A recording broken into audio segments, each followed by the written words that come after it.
Du 20 au 22 octobre 2025 dans la province des Balais, les acteurs locaux de l'eau se sont retrouvés pour un renforcement de capacité autour du thème planification participative pour une gestion équitable des zones aménagées et la gouvernance. Cette formation, organisée par l'association Champs de Femmes avec l'appui technique de l'Agence de l'eau du Mouhoun, s'inscrit dans le cadre du programme Sol Value, un programme qui œuvre pour la gestion durable des ressources naturelles et la valorisation des sols. Pour l'association Champs de Femmes qui coordonne l'activité, cette formation est une étape importante vers une gouvernance locale inclusive et durable, l'accent mis sur la participation des femmes dans la prise de décision. Nous sommes là aujourd'hui dans le cadre du programme Sol Value.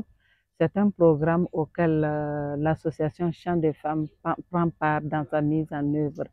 Et nous sommes aujourd'hui dans la province des Balais pour la formation des membres du comité local, le CLE Balais 7, pour une planification participative à une gestion équitable des zones aménagées et la gestion des conflits et la gouvernance. Nous disons que nous allons parler d'une gestion équitable. Ça veut dire que nous voulons qu'à la fin de cette activité, un accent soit mis au niveau des femmes.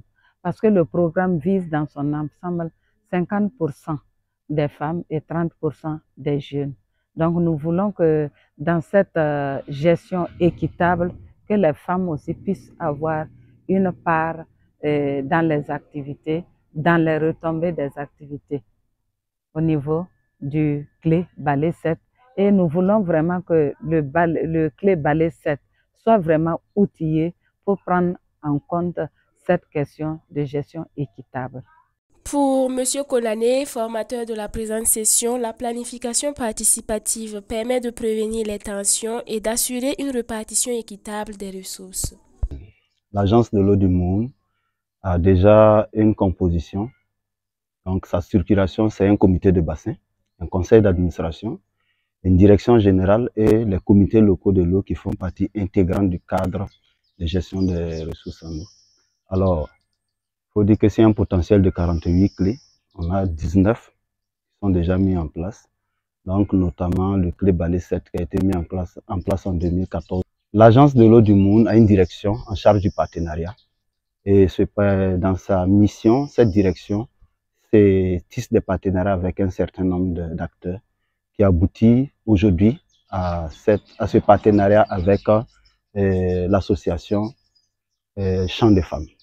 Donc, dans le cadre de la mise de ce projet, l'association a sollicité l'agence pour l'accompagnement dans la formation des membres du CLE Balais 7. Alors, les modules abordés sont, premièrement, on a planté le décor sur tout ce qui est le concept de gestion intégrée des ressources en eau. Ensuite, on a vu ce que c'est qu'un comité local de l'eau, abordant un peu ses missions, le rôle, les droits et devoirs d'un membre du comité local de l'eau, notamment Balais 7. Ensuite, on s'est apaisé sur les bonnes pratiques qu'on pourrait un peu partager avec les membres du comité local de l'eau Balais 7. Et ça, c'était le jour 1. Au jour 2, on a abordé des thématiques en lien avec la gestion des conflits. Notamment, on a fait une analyse de tout ce qui est concept conflit au niveau de l'espace de gestion. Et ensuite, présenter le mécanisme que l'agence a développé pour la prévention et la gestion des conflits. Et de la suite, on aura une séance de programmation participative qui va nous permettre d'avoir un programme d'activité de 2026. Nous attendons du CLE, comme d'habitude, c'est de l'appropriation de l'ensemble des thèmes qui ont été abordés et ensuite leur mise en œuvre et que le CLE soit de nouveau le CLE qu'on connaissait depuis la naissance et permettre au projet d'atteindre ses objectifs tout en ayant, comme on appelle, une satisfaction du côté aussi du CLE Balais 7. À l'issue des travaux, les participants ont salué la pertinence des échanges et se sont engagés à appliquer les acquis sur le terrain pour une meilleure gouvernance de l'eau et des zones aménagées dans les balais. Comme ça a été dit que c'est un atelier de formation, en tout cas, toute chose, il faut avoir la formation. Si on dit qu'on est formé, c'est très bien. Donc, vu aussi la considération même des acteurs miniers artisanaux du Burkina Faso. En tout cas, nous sommes très fiers de participer à cet atelier, voilà, de formation. Oui, en tout cas, les échanges qui se sont passés jusqu'à l'heure actuelle, là où nous sommes, en tout cas, je pense que ce sont des échanges très fructueux, comme on le dit. En tout cas, on a eu ce qu'on appelle, il est ressorti, et ce qu'on appelle aussi des sensibilisations.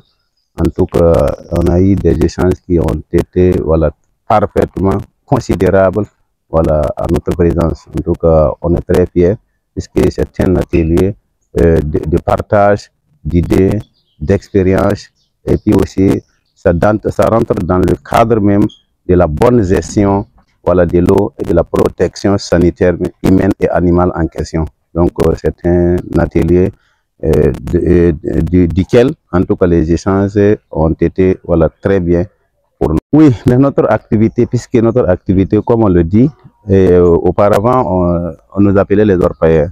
Mais de nos jours, avec le changement, donc nous sommes devenus des artisans miniers. Donc le nom a carrément changé. Et donc avec,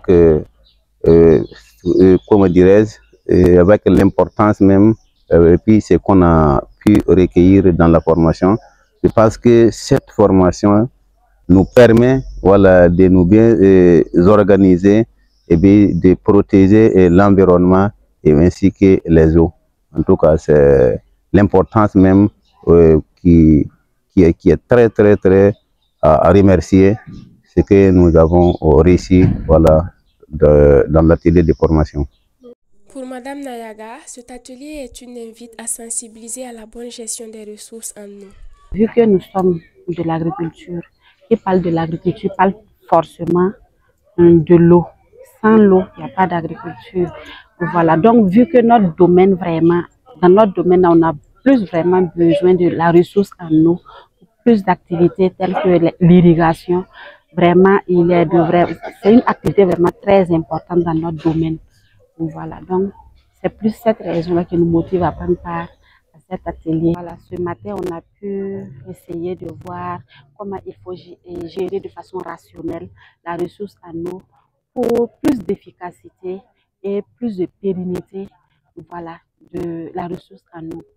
Et également, on a vu les bonnes pratiques de gestion en eau, voilà, et les mauvaises aussi pratiques, voilà, et de l'utilisation de l'eau.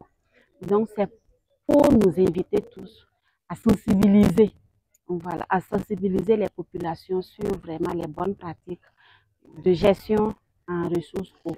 Ce qui m'a marqué dans cet atelier, c'est les mauvaises pratiques surtout en gestion de l'eau, voilà, telles que les pratiques agro-pastorales qui contribuent à l'ensablement des ressources en eau, voilà, liées peut-être à la méconnaissance, voilà, des textes réglementaires en matière de gestion d'eau par nos producteurs, voilà, et aussi souvent, il y a, comme on appelle, il y a non seulement la méconnaissance, mais il y a cette pression foncière là aussi qui fait souvent que les gens, les producteurs